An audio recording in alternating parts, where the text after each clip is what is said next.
Hello everyone. आज हम पढ़ेंगे अवलोकन के आधार पर रचना, विभिन्न स्थितियों में प्रासंगिक रचना। तो हम इसमें पढ़ेंगे, सबसे पहले तो पढ़ेंगे इसका रचना का अर्थ कि रचना क्या होती है।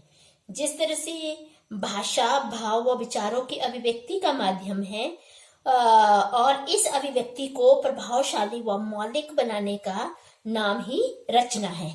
रचना का अर्थ है संवारना, सजाना व नव दृष्टि करना। तो रचना का वास्तविक अभिप्राय अपने भाव एवं विचारों को शुद्ध एवं स्पष्ट भाषा में बोलकर एवं लिखकर ऐसे अभिव्यक्त करना कि जिसमें मौलिकता परिलक्षित हो। इस प्रकार जो इसे रचना कहते हैं। तो रचना के भेद और रूप। रचना के जो भेद या रूप है वो दो हैं, मौखिक रचना और लिखित रचना। मौखिक एवं लिखित रचना में परस्पर दोनों में गहरा संबंध होता है। यदि भाषण, वाद विवाद, वक्तव्य आदि से पूर्व उसे पहले लिखित रूप में तैयार किया जाए तो मौखिक अभिव्यक्ति प्रभावपूर्ण होगी। तो इसी तरह लिखित रचना के लिए यदि उस पर मौखिक रूप से वार्तालाप और विचार विमर्श किया जाए तो उसमें निश्चित ही परिपक्वता आएगी। तो ये था इसके रचना के भेद या रूप। अब जो पढ़ेंगे हम रचना शिक्षण का अर्थ। रचना शिक्षण से तात्पर्य क्या है या इसका अर्थ क्या है कि अभी तक हमने जो पढ़ा वो पढ़ा है रचना का। अब रचना शिक्षण। रचना अथवा सृजन मनुष्य की जन्मजात प्रवृत्ति होती है, लेकिन वह तब तक क्या है, मूर्त रूप नहीं होती जब तक उसे प्रशिक्षण व अवसर प्राप्त न हो। जिस तरह से आपने देखा होगा, जिस प्रकार से बीज का गुण क्या है, अंकुरित होना। लेकिन उसे अगर यदि ये बंजर जमीन में डाल दे तो क्या ये अंकुरित होगा? नहीं, वह अंकुरित नहीं होगा। जब उसी बीज को उपजाऊ भूमि, हवा, पानी, खाद आदि में डाले तो क्या होगा? अंकुरित होगा और फल फूल के रूप में निकल आएगा। तो इस प्रकार जो बालक की रचना व सृजन प्रवृत्ति की दिशा प्रदान करने का अवसर जुटाने के लिए प्रशिक्षण आवश्यक है। जिस तरह से साहित्य की किसी भी विधा, कहानी है, नाटक है, उपन्यास है, निबंध है, आत्मकथा है, काव्य आदि की मौखिक व लिखित रचना की जा सकती है। तो ये था इसका अर्थ। अब पढ़ेंगे इसके रचना शिक्षण का महत्व क्या है। रचना शिक्षण का महत्व सबसे पहले क्या है, ये पहला पॉइंट है ज्ञानार्जन का साधन। तो विद्यार्थी में सृजन की योग्यता तभी आएगी जब तक मौखिक और लिखित दोनों रूपों से अधिक ज्ञान संचय करेगा, क्योंकि ज्ञान राशि के संचित कोश का नाम ही साहित्य है। यानी इस साहित्य को पढ़कर ज्ञानार्जन का साधन है, ये हमें ज्ञान प्राप्त होता है। रचना शिक्षण बालक की ज्ञानार्जन के लिए अभिप्रेरित करता है। दूसरा है भाषा शिक्षण का आधार। ये जो भाषा शिक्षण का आधार है, रचना शिक्षण भाषा शिक्षण का आधार स्तंभ है। सबसे पहले तो जो मौखिक रचना द्वारा विद्यार्थी में सुनने व बोलने की योग्यता विकसित की जाती है, जिससे लिखित रचना की पृष्ठभूमि स्वतः तैयार हो जाती है। तीसरा है शब्द भंडार की वृद्धि। रचना शिक्षक के द्वारा शब्द भंडार में भी वृद्धि होती है। नए नए शब्दावली को ग्रहण करने का प्रयास करता है, जिससे उसका शब्द भंडार उत्तरोत्तर बढ़ता जाता है। फोर्थ पॉइंट है सृजनात्मकता का विकास। रचना शिक्षण द्वारा विद्यार्थी की सृजनात्मक प्रतिभा जागृत होती है। उनमें क्या होता है कि स्वतंत्र भाव प्रकाशन की क्षमता पैदा कर उन्हें साहित्य सृजन के लिए प्रेरित किया जाता है। अब नेक्स्ट पॉइंट है 5 है मनोवैज्ञानिक आवश्यकताओं की पूर्ति। ये जो मौखिक अथवा लिखित रचना द्वारा व्यक्ति जब अपने भाव व विचारों को प्रकट करता है तो उसे संतोष प्राप्त होता है, जिससे उसके व्यक्तित्व में संतुलन बना रहता है और विद्यार्थी में वह कुशलता रचना शिक्षण के द्वारा ही आती है। 6 पॉइंट है कल्पना शक्ति का विकास। रचना शिक्षण के द्वारा कल्पना शक्ति को भी विकसित किया जा सकता है। 7 है अवसरानुकूल भाव प्रकाशन। इससे क्या होता है कि जो मौखिक व लिखित रचना शिक्षण बालक में अवसरानुकूल भाव प्रकाशन की योग्यता भी विकसित करता है। उनमें जिस तरह से भाषण है, वाद विवाद है, वार्तालाप है तथा लिखित रचना में कुशल व समर्थ भाषा का प्रयोग होना चाहिए। 8 पॉइंट है दैनिक क्रियाकलापों का आधार। ये दैनिक जीवन के परस्पर प्रत्येक जो हम क्रियाकलाप होते हैं, मौखिक चाहे लिखित, अभिव्यक्ति द्वारा ही होते हैं। विद्यार्थी में इस योग्यता रचना शिक्षण द्वारा ही आती है। जिस तरह से हम परस्पर वार्तालाप करते हैं, सुबह से शाम तक हम किसी न किसी से बातचीत करते हैं, विचार विमर्श, शिक्षा, धार्मिक, सांस्कृतिक व राजनीतिक विचारों के मौखिक तथा लिखित आदान प्रदान में निपुणता रचना शिक्षण पर ही निर्भर है। 9 है अवकाश का सदुपयोग। अवकाश का सदुपयोग का मतलब है कि जो हम कविता है, कहानी है, निबंध है, चाहे नाटक है आदि की रचना करके विद्यार्थी खाली समय का सदुपयोग भी कर सकता है। उसके बाद आता है आत्मविश्वास का उन्मेष। 10 पॉइंट है आत्मविश्वास का उन्मेष कि जब विद्यार्थी में रचनात्मक शिक्षण द्वारा सृजनात्मक प्रवृत्तियां जागृत होती है तो उसमें आत्मविश्वास स्वतः उत्पन्न हो जाता है, जो उसकी रचनात्मक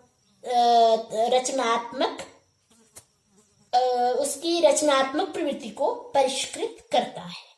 अब हमने जो अभी पढ़ा इसका महत्व पढ़ा। अब इसके हम उद्देश्य पढ़ेंगे कि रचना शिक्षण के उद्देश्य क्या होते हैं। सबसे पहले इसके जो रचना को की शिक्षा निम्नलिखित विभिन्न उद्देश्यों को सामने रखकर दी जाती है। जैसे सबसे पहले क्या है कि विद्यार्थियों को निसंकोच स्वाभाविक रूप से अपने विचारों को अभिव्यक्त करने के योग्य बनाना, यानी विद्यार्थी भाषण, वाद विवाद, कविता पाठ, पत्र व निबंध लेखन आदि विविध कार्यकलापों में सक्रिय रूप से भाग ले सके।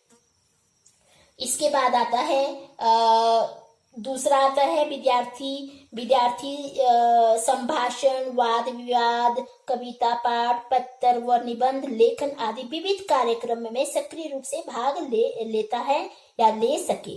तीसरा आता है उनमें मौखिक रचना में उचित गति, यति, हाव भाव, स्वराघात आदि के द्वारा शुद्ध उच्चारण की योग्यता विकसित करना।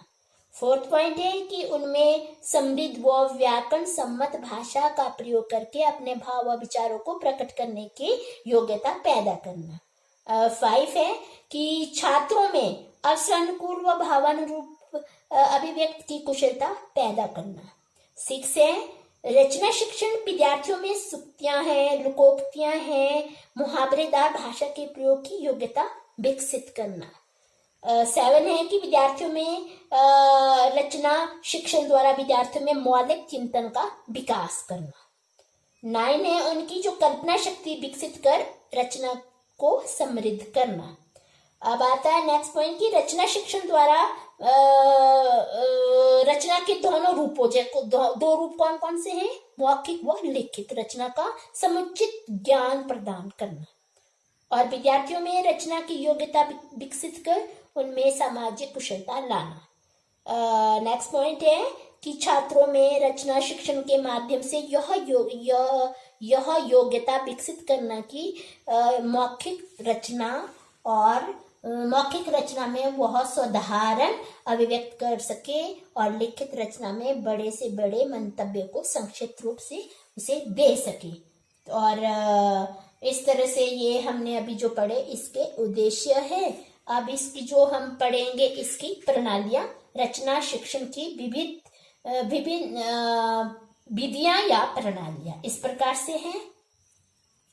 तो प्रणालियां क्या है कि जो सबसे पहले क्या है, पाठ्य पुस्तक प्रणाली की मौखिक व लिखित रचना शिक्षण में विद्यार्थी पुस्तक का विशेष महत्व होता है। यानी पाठ्य पुस्तक के माध्यम से ही क्या करता है, कठिन शब्दों के अर्थ है उनका वाक्यों में प्रयोग है, विषयों की व्याख्या, सारांश, कथन आदि रचना शिक्षण के विभिन्न पहलू होते हैं, जिन पर क्या होता है कि मौखिक व लिखित रचना कार्य का प्रशिक्षण दिया जाता है।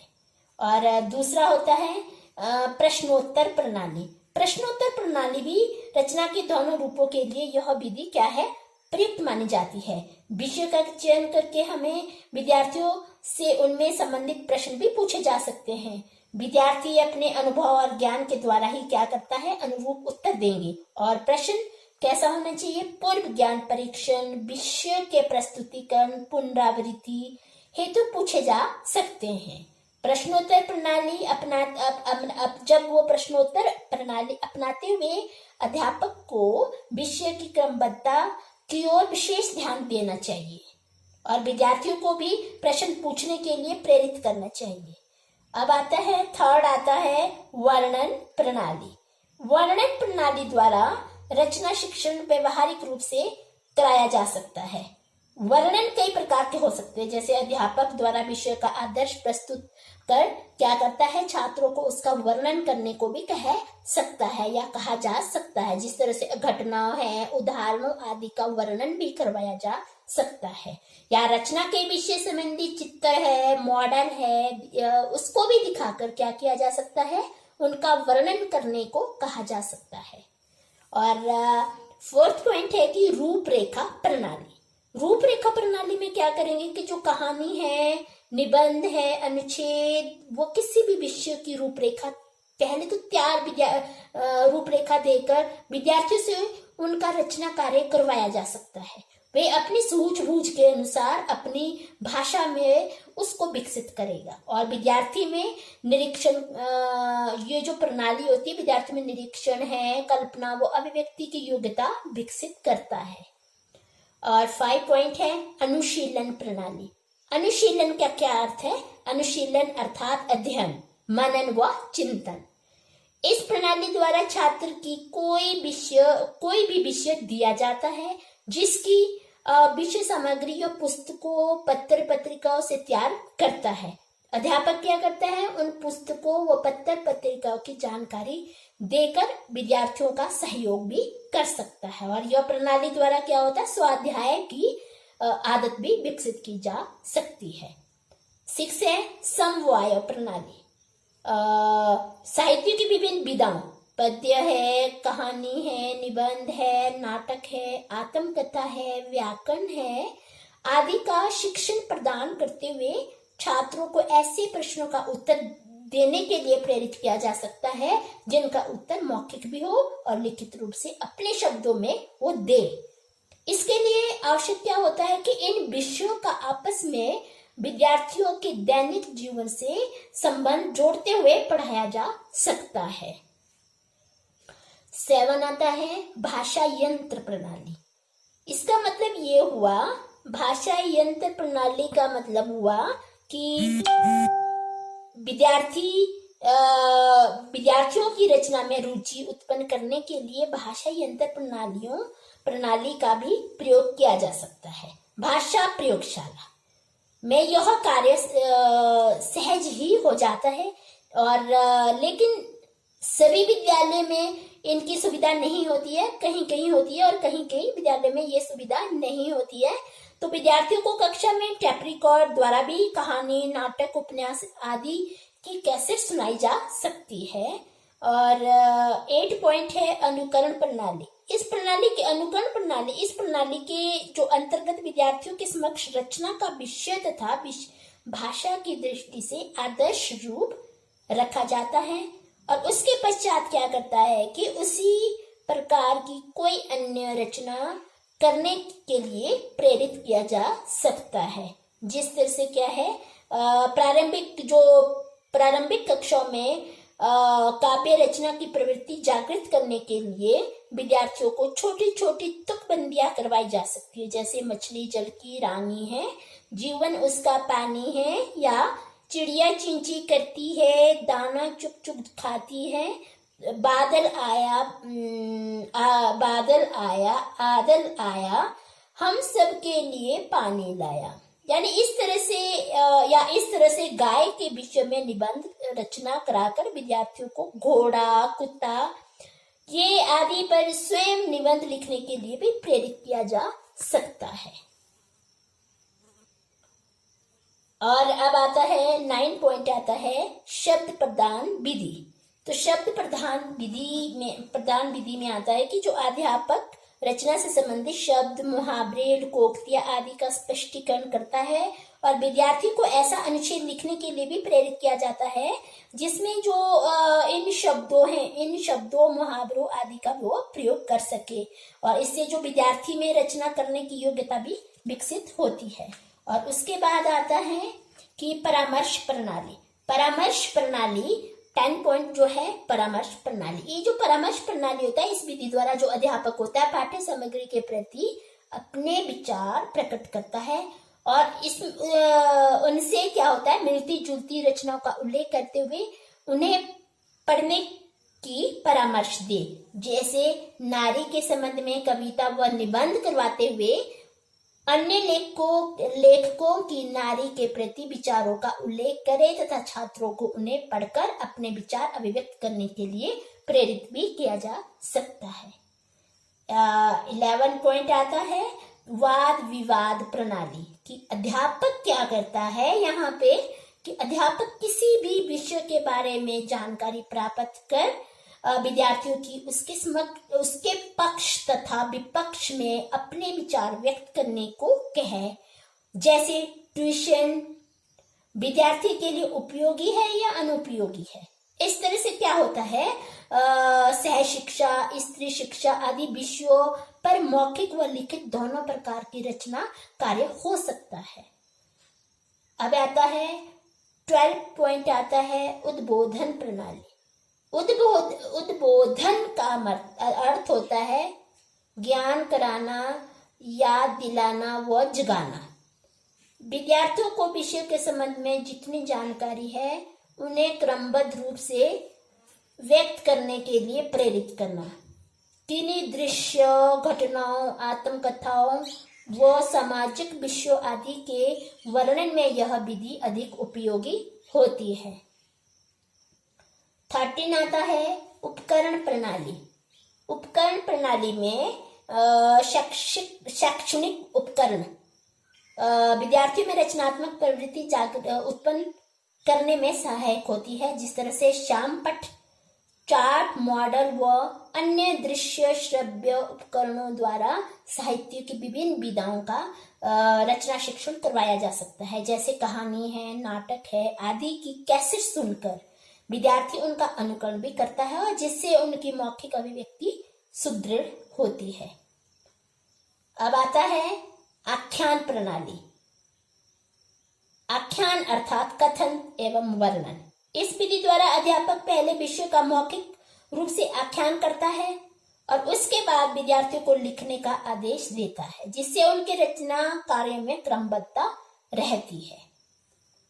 तो ये था आपने अभी तक जो पढ़ा, अवलोकन के आधार पर रचना, विभिन्न स्थितियों में प्रासंगिक रचना। इसमें पढ़ा आपने रचना का अर्थ, भेद, रचना शिक्षण का अर्थ, महत्व, उद्देश्य और प्रणालियां। बाकी हम दूसरे पार्ट में पढ़ेंगे। Thank you.